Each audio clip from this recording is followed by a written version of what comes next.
Bonjour, on m'a demandé de faire une vidéo sur l'alimentation typique d'un enfant qui va bien. Alors déjà, il faut savoir qu'à 2 ans, les enfants ont ce qu'on appelle une néophobie, c'est-à-dire qu'ils détestent goûter un aliment qu'ils ne connaissent pas. Même s'ils le connaissent cru, par exemple, ils ne veulent pas le goûter cuit ou inversement. Donc clairement, au stade de 2 ans, le terrible two, entre 2 et 3 ans, on abandonne un petit peu l'idée de l'alimentation parfaite. On reprendra les choses à 3 ans. Donc on va dire l'alimentation d'un enfant de 3 ans, quelque chose de typique. Donc au petit déjeuner, eh bien, il faut perdre l'habitude d'être français. Donc il ne faut pas manger sucré, il faut manger salé. Donc vous lui proposez du fromage, du jambon, des œufs, du riz, des pâtes, ce que vous voulez. Les enfants, eux, ils peuvent être nés dans les autres pays et ils mangeraient ça. Donc ça leur pose aucun problème.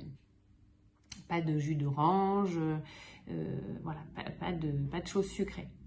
Ensuite, un repas de midi, eh bien, il y a une entrée, si possible crue, donc des crudités, des concombres, des tomates, des carottes, des betteraves, ce que vous voulez. Les betteraves crues, c'est très très bon.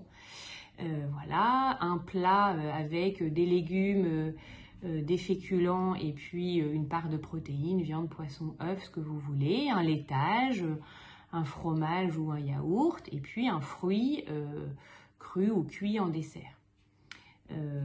Au goûter, vous allez lui donner pareil, un fruit cru ou cuit. Et là, vous allez pouvoir lui donner du sucré. Alors, bon, dans l'idéal, il ne faudrait pas du tout en donner, mais bon, on va dire que dans notre société, c'est dur de résister. Là, vous pouvez aller sur la brioche, le gâteau, au repas du goûter. Et le soir, on passe à une alimentation vraiment très légère, avec pas de protéines et pas de choses trop grasses. Donc pas de raclette, de tartiflette, de fondue, mais plutôt un gratin de légumes, un gratin de pâtes, et puis laitage et fruits. Voilà l'idéal. Mais bon courage, surtout entre 2 et 3 ans.